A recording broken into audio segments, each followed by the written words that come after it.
About your meeting in Texas in May 2002. What led to that? Well, yeah, the meeting. This is the one where it started in the trade show the month before. I'd followed up with these guys, a manufacturer in Texas. Nice company, nice people. Followed up with them on the phone. They invited me over to look in more detail at Busy Touch, our touchscreen product. And then we looked to see if there was an opportunity that if they thought it was good enough to recommend it to one of their biggest customer, or their biggest customer, Home Depot Expo.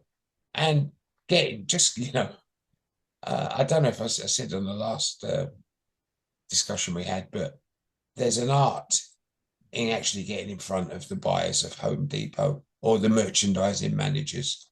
There are ex buyers of Home Depot that run little seminars on how to pitch. It's an industry, it's a huge company. So I flew out, and like most things, I think, as I said before, I fix up to have a few meetings here and there as best I can. This one, I seem to think it wasn't so demanding, and I was only going for certainly less than a week. It would have been into Dallas, the meetings in Texas. I planned to take the train, Amtrak, because it was going to be the weekend. I'd finished, my meeting was planned on Friday. It would be the 3rd of May 2002. I got the weekend free. Then I got a few days up in Chicago just to catch up with a few other things, really. Nothing too demanding. And then back home. So I decided I'd book the train. I'd done one of these long distance trips before. It's quite nice. 24 hours. I've got a sleeper compartment. It has showers. It's first class. Has everything. Really, really nice. Amtrak like that. They amble their way through the countryside. It's quite a trip. It's about 1,000 miles, more or less. I don't know exactly, but it's getting on that way. Lovely. And people were saying to me, "You're taking the train? Why didn't you fly? It's an hour or whatever, hour and a half." I said, "Well, I've got all weekend to do nothing, just hurry up and wait," kind of thing, It's a cool trip. Yeah, it's great, and Well, from Mexico to the Great Lakes. you chit chat to people on the train normally. Little did I know how much I was going to chit chat to somebody on the train, but we'll get to that, I guess. So, yeah, flew out. I'd said to these guys when I was talking to them on the phone, I said, "How do you do in terms of presenting to your board? I mean, are you kind of formal, or are you all wearing cowboy boots?" We've got a bit of a relationship going by then that I could ask him, "Or do you wear Stetsons and cowboy boots?" And he said, "Well, no, we're not really like that, but equally we're fairly casual here. We're not really suits and tie people." And I said, "Okay, that's fine."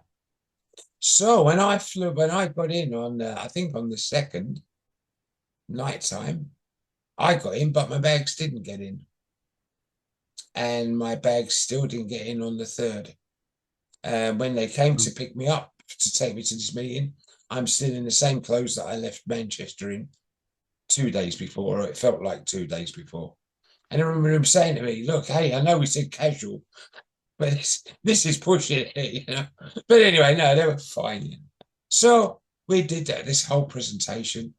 I've got, I'm really upbeat. I've still got my antidepressants running.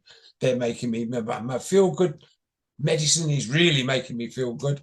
You can't kind of stop me. I really did feel I was at the top of my game then. And I probably was, actually. I probably was really at the top of my game. So we did our whole meeting. I can't remember.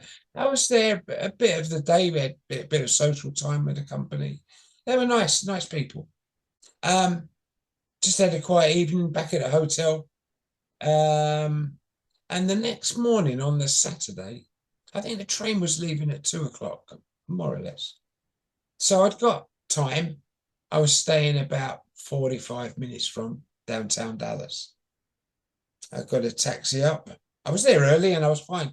I thought I'm going to go, look at some of the Kennedy Memorial stuff, that all the stuff that happened in November Yeah. 1963, all happened around the station. So the book depository, as it was, is now Yeah. a little museum that's across the road. The grassy knoll where there should have been apparently Yeah. another shooter, that was around there. So I went and looked at it all. Just had got some time. Left my bags with the station manager. Sorry. But just like, was it just pure curiosity, or like No, I'm interested. was I there any just emotional reaction to that when you were there? no, I just sorry, it was a what reaction? Well, did you have any emotional reaction to To the whole thing? No, there was always the same, wasn't there? Everybody remembers when they were with Kennedy was shot. Well, those of us that, and I remember being in the living room with Mum doing the ironing. That was 1963. I would have been 8, but yeah, I remember. It's funny that. I So remember. no, I mean it's just a matter of if I'm going to be. I enjoy the sense of history, Yeah. if we can call it that, of being somewhere and thinking, so what was this like back in the day? I mean, that's all it is with lots of things that I do and done. There's nothing there now, but Right. you have a sense of history about things. So I did that. I satisfied my curiosity. Is more what it was as much as anything, and went back across the station, and I'm just sat there in the waiting room when, and I'm sure this is my sliding doors moment. If you've seen the movie Sliding Doors, Yep. Yep. where there's two parallel stories just separated by an unplanned event. I think that's how we could describe that. Right. And I'm sure it became mine because I sat there and the station manager came out and put a sign. I've actually got a photo of it that I should try and put somewhere. Just saying the train was going to be hours late and they got no idea when. And he put a picture of a fortune teller up to say, if you want to know the train time, ask this lady. Miss Cleo it was. Any American viewers would possibly know this. She was quite a character, Miss Cleo, quite a character on network TV in the States around that time. So it was. I don't know how I can put a picture up here. Actually, we'll see if I can do that. Anyway, it was going to be a few hours late, and what can you do? You can sit and wait. So I'm sitting and waiting, and I remember I've got my touchscreen bag, I've got my rolling bag, I've got a laptop bag, I've got all this stuff around me.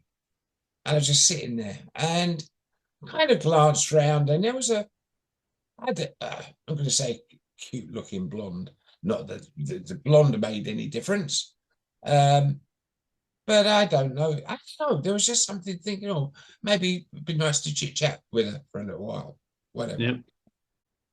I don't know. When we do these things, what do we think, us men, when we look at somebody and we want to kind of make a move? I'm never quite sure. And I wasn't making a move for anything. I wasn't No. thinking about any relationship.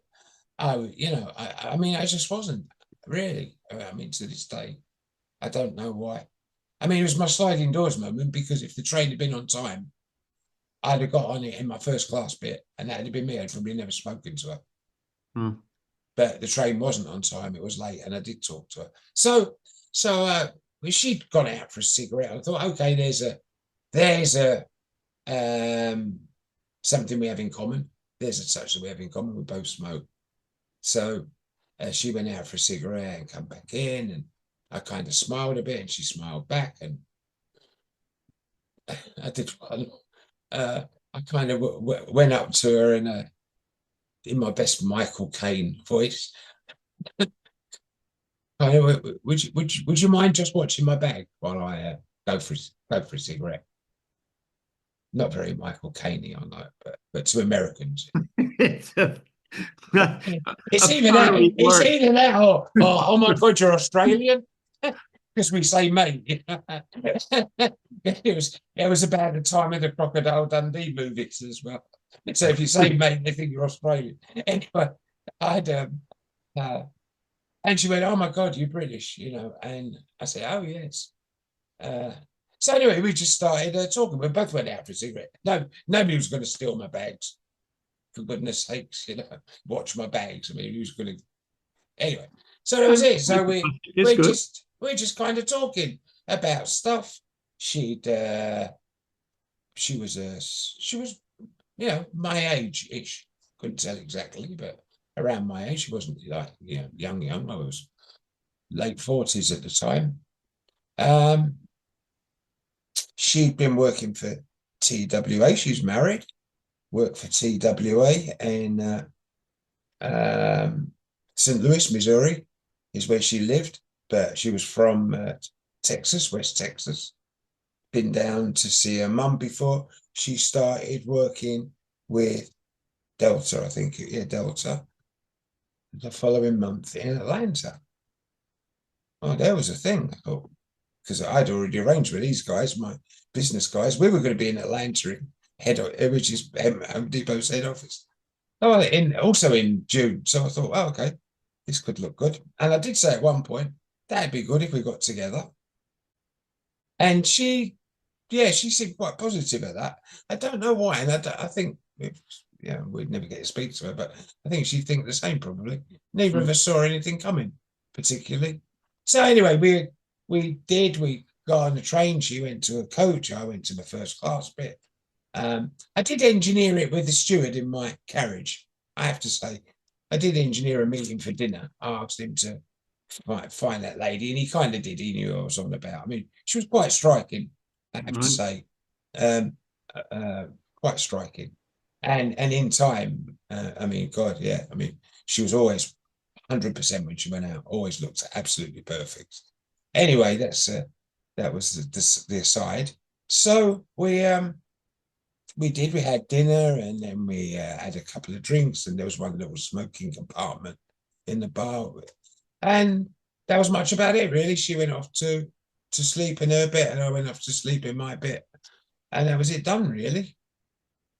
And the next morning I thought, because I'd got all this tea, coffee stuff complimentary at my end, I thought I should be the gentleman and maybe take her some coffee down, so she would tell the story that she was asleep and woke up, and there's this guy stood there with tea, coffee, creamer, sugar, sweetener, all of this stuff in two hands. She said, I just looked at him and I think I fell in love there and then. It was like one of those little moments. So she came up to, we'd still got a few hours. I think she was getting off about 2 o'clock and I was getting off 5 o'clock or something like that the next day. And so she came up, we were just talking in my little cabin thing, my little compartment. But there was something there. There was a bit of electricity that I'd never known before. Wow. People talk about this, I think. Yeah. But anyway, there was something there. She gave me a phone number and I gave her a business card. I don't think we were going to do that. And then we went, oh, okay, then yeah, we will. So anyway, look, we had a few hugs, a bit of a kiss. She got off the train in St. Louis. I carried on up to Chicago. I remember bouncing into a Marriott Courtyard where I always stay. I think I mentioned that before. And the receptionist that knew me and knew of me, she said, wow, what's up with you? I said, I just met the most amazing woman. And she gave me a quick lecture and said, hey, you're married, don't you even think? No, I'm fine. But curiosity, my fault, curiosity killed the cat. So I was wondering what to do all week. I was, well, all week, the few days I was there, I was like going to the phone, pick it up, put it back down again, kind of thing. Oh God, what am I going to do? So on the last day, as I'm flying back, and in my normal route back, as I'd said before, O'Hare to Newark, Newark to Manchester. So I phoned the number, and I've got a plan. If hubby answered it, I'd just hang up. It'd never find me. I think I've got a UK phone with a different SIM in or something like that. I can't quite remember, but I remember thinking he'll never find me. If she answered, perfect. And if it went to voicemail, which is what it did, then I'll just leave this cryptic kind of short message, which was very much like, I was given this number to call. If you want to get back to me, I'll be on this number,